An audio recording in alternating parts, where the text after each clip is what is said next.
Dépouillement. La parole est à Monsieur Frédéric Petit, rapporteur pour avis de la Commission des Affaires étrangères.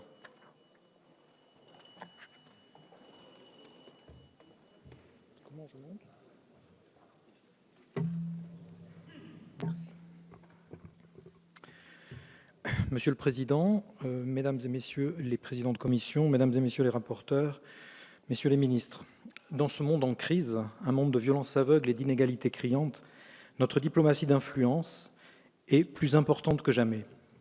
Sans elle, disparaîtrait la voix singulière de la France, qui porte nos valeurs de liberté, d'égalité, de fraternité, notre culture du droit et du service public, le génie reconnu de nos entrepreneurs, notre goût du débat d'idées, du progrès par la confrontation et non par l'acceptation, ou encore le soutien à la création artistique. Nous sommes une puissance moyenne, pour reprendre les termes du général de Gaulle. Nous devons avoir une grande politique, capable par son influence d'offrir une alternative. Je me félicite donc de la stabilisation des crédits de ce programme et surtout de la sanctuarisation du budget de certains de ses opérateurs, en particulier l'AEFE. Je souhaite qu'elle se prolonge dans les années qui viennent. Mais une simple vision budgétaire ne saurait suffire. En effet, ce qui me semble faire défaut aujourd'hui, c'est la cohérence et l'agilité de notre diplomatie d'influence. Nous avons des opérateurs vénérables et des opérateurs très récents, des co-tutelles ou des tutelles d'autres ministères, des opérateurs de droit public français et des opérateurs de droit privé local et étranger.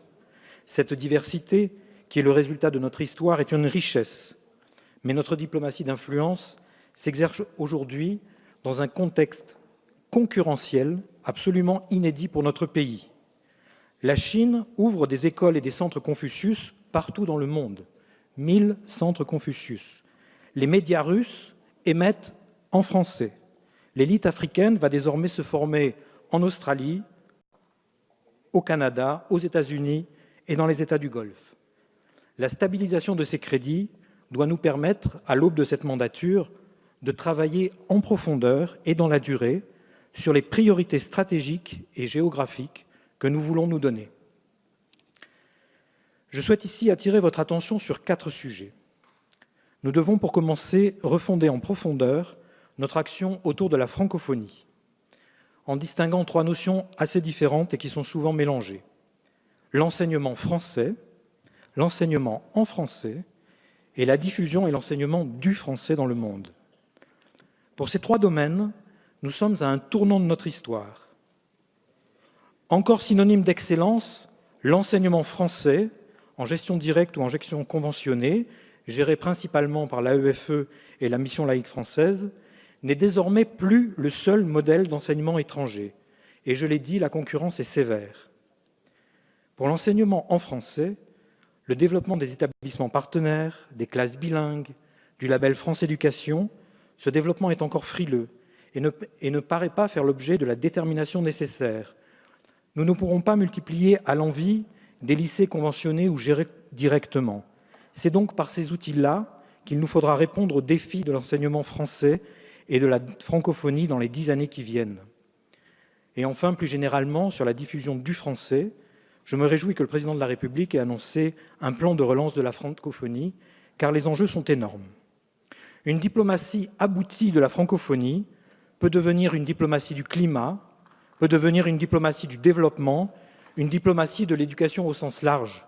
Je me réjouis également à ce sujet de l'annonce de la participation du président de la République au prochain forum du partenariat mondial de l'éducation à Dakar. Le second point concerne le numérique et l'audiovisuel. De nombreux ministères et opérateurs se sont lancés dans l'aventure du numérique. C'est une bonne chose, mais ces initiatives sont dispersées et nécessitent un pilotage au plus haut niveau afin d'éviter toute déperdition d'énergie et de moyens. Il faut surtout mener une réflexion conjointe et d'ampleur sur notre audiovisuel extérieur au sens large, musique, cinéma, radio, audiovisuel. Mon troisième point porte sur le principe de contractualisation du ministère avec certains de ses opérateurs. Ce point a fortement intéressé notre commission.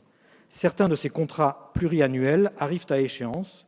Nous souhaitons que les parlementaires soient associés en amont à l'établissement de ces contrats pluriannuels, car ils nous paraissent un outil fondamental de notre efficacité, surtout dans la perspective d'une trajectoire à 5 ans. Qu'il me soit permis de regretter par ailleurs d'avoir reçu beaucoup de réponses tardives à mon questionnaire budgétaire. Il est dommage de devoir travailler dans ces conditions quand on parle d'améliorer l'efficacité du Parlement et de l'action publique. Dernier point, l'attractivité de notre système d'enseignement supérieur et de recherche, dont le Président de la République a fait une priorité. La France perd du terrain. Elle est récemment passée au 4e rang des pays d'accueil de chercheurs.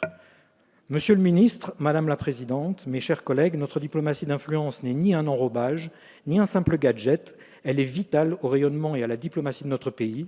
Il ne lui manque qu'une vraie vision à 5 ans. À nous de les lui donner.